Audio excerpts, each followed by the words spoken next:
Hello, and welcome to a special edition of this year's Olympic coverage. We are doing a special show on the history of the Olympics and what they symbolize. For years, the Olympics have been a symbol of world unity, but that wasn't always the case. We'll be taking a good look at the few years when drastic changes occurred. As Justin said, the Olympics are usually a sign of unity and peace all around the world, but during the Cold War, which was 1947 to 1991, the Olympic Games became a fight for political and social power, but between the countries, especially America and the Soviet Union. To truly understand the Olympics, we have to look at the complexity of them and the history. It's important to be aware of that, and here's Cosette with some background knowledge. The original Olympics were held in ancient Greece to honor their gods and heroes. It began in 776 BC and was abolished in 393 AD, although it returned in the 19th century. During these times, fighting in ancient Greece came to a halt. Moving forward, the first modern Olympics were held in Athens in 1896. Interestingly, the rings that are used as a symbol for the Olympics represent the 5 continents and their unity. The Olympics became an overall symbol of peace and unity as it delayed disputes and brought together athletes from all over the world. Although seemingly peaceful, this halt of combat did not always overcome disputes in the world. In 1956, the Olympic Games were almost cancelled due to armed conflict in both Europe and Africa. Despite these fights, they still seemed to band together as one nation, but it seemed to be the first signs of disunification in the Olympics during the Cold War. Australia is buzzing right now because the Olympics just started. It started on November 22nd and will end December 8th. Over 3,000 athletes are participating and they're from 67 different countries. You can feel the nervousness in the air right now. Although the Cold War is going on and tensions have risen to an extreme, the Netherlands, Spain, Switzerland, Iraq, Lebanon, and the People's Republic of China are all withdrawn from the Games. The Games are supposed to represent an idea of world peace and unity, but I think this Games will be different. Thanks for the information, Lucy. I've heard that the fighting in some countries has created some intense action in and out of the Games. What's going on over there? Well, Teresa, the Games have been very heated lately. A water polo match between Russia and Hungary was one of the most intense games I have ever seen. I'm sure that the competitiveness came from Russia invading Hungary recently. If you don't know, Russia just invaded Hungary and they bombed them very heavily. The water polo match has become to be known as the blood on the water game, and the political nature of the Olympics have begun to show. Some Hungarians have been injured and multiple Russian players have been sent to the penalty box for punching and slugging the other teammates. One fierce encounter resulted in 21-year-old Hungarian Ervin Zador sustaining a badly cut eyebrow. For a few moments, both public and player feeling ran very hot. But as several internationals later pointed out, water polo has always been a game of hard clashes, and at times injuries inevitably must occur. We were yelling at them, "You dirty bastards, you come out here and bomb our country." They were calling us traitors. There was fighting above the water and there was fighting beneath the water.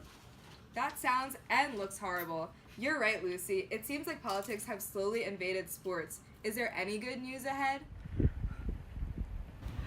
Well, this Olympics may actually have a happy ending. For the first time ever, they're having a closing ceremony where all the athletes will come together as one. They'll be parading together at the closing ceremony. Even though all this conflict is occurring around the world, peace is still in mind. This will, again, be the first Olympic Games to do this. I'm excited to see how this will turn out.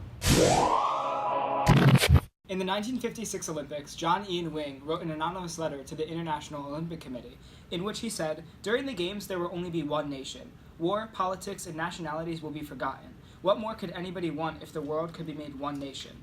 And while politics may have stayed out of the 1956 Olympics to some extent, it wasn't always forgotten. That's right, Justin. In fact, the 1968 Olympics were around the time where social change was rampant. It almost definitely had an effect on the Games and the participating countries. The first Latin American held Olympics has kicked off. Athletes have been proudly representing their homes for the past week after years and years of preparation. 112 nations and 5,517 athletes are participating in the Games. This has already been a groundbreaking set of events, with East Germany's first time competing on their own, John Carlos and Tommy Smith's controversial raised fist during the national anthem, and the wearing of human rights badges. Already, so many social movements have been taking place in this year's Olympics. With the Olympics being a worldwide event, these social movements sparked controversy across the globe. Even up there in America, they're in the midst of a social revolution. Everybody was so nervous before these games started, especially after the protests in Mexico City that had to be stopped by the government. Thousands of students died when the officers fired into the crowds that were protesting for the Mexican students' movement. This was a small preview of just how many social movements would be surrounding these Olympic Games. Although a good amount of things happened in the Olympics, there was so much going on around the 1968 Olympics. Before the Games, both MLK and JFK were assassinated. The Vietnam War was occurring, along with the Black Power movement, the Mexican Students Movement, and the Cultural Revolution between China and the Soviet Union. The social changes affected every single country. The 1960s was a revolutionary time, especially in America with the rise of the youth movement. Like Cosette said before, the Vietnam War was going on and student-led protests were popping up all around the country. Student power was growing, and not just in America. 10 days before the 1968 Olympics began, an unarmed group of protesters assembled in Mexico to plan the next move of the growing Mexican student movement. Not only did the youth power movement intensify, the civil rights movement also became very big. Famously, Tommie Smith and John Carlos won gold and bronze, but also used their platforms to highlight the social issues in the United States. They created the group called the Olympic Project for Human Rights to advocate for better treatment of black athletes and people all around the world. The symbol of the raised fist created controversy and affected the world forever. Many social movements did occur, but they were unknowingly very politically symbolic as well. The Olympics, again, was another way to show and fight for power without actual violence. Harry Edwards, the leader of OPHR, which is the Olympic Project for Human Rights, realized and said that sport provided a battlefield for the strain between the United States and the Soviet Union to take place without gunfire.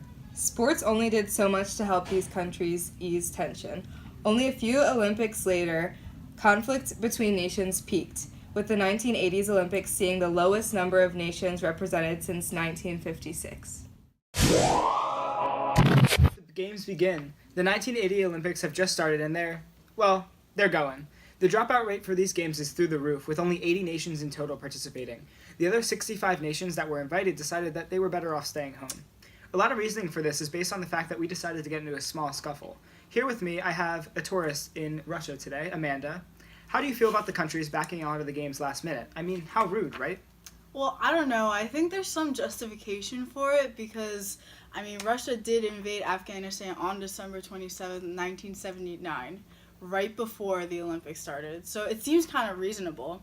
And I think that I know that America started the boycott, but, your actions really do seem justified. How can you say that? They dropped out because of what? A little bit of conflict?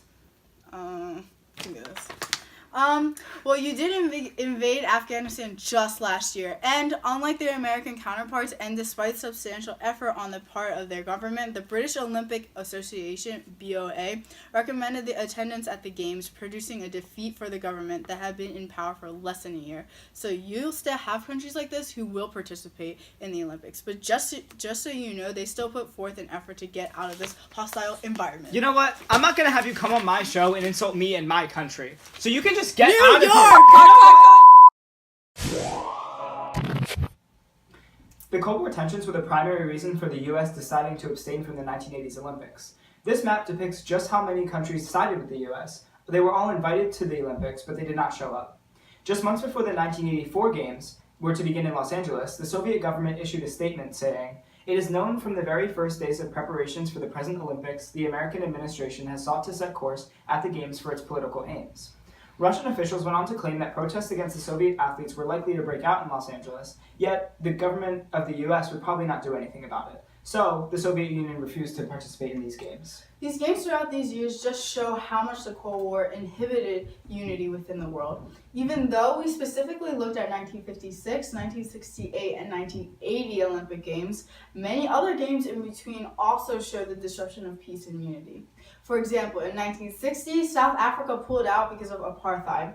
The Munich Games in 1972 was even bigger with back-to-back terrorist attacks. 11 Israeli athletes were killed in the first terror attack. Then 8 Palestinian terrorists broke into the Olympic Village and took 9 Israeli hostages, and two were killed. But the other 9 hostages were also killed later. And in 1976, 30 African nations and Taiwan boycotted the Games because of tensions between other nations. It was very evident that the Cold War affected the Games immensely. The world was using the Games as a fight for political power and social uprisings instead of peace. And as the Cold War began to end, the world could see the change of the impact. In 1988, not a single country boycotted the Games, the first time since the Munich Games in 1972.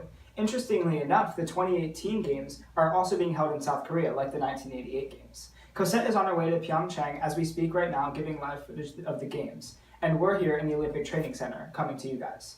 Although the Cold War created chaos and disunity between the world, the Olympics has gone back to becoming a symbol of harmony and unification, just like Justin said.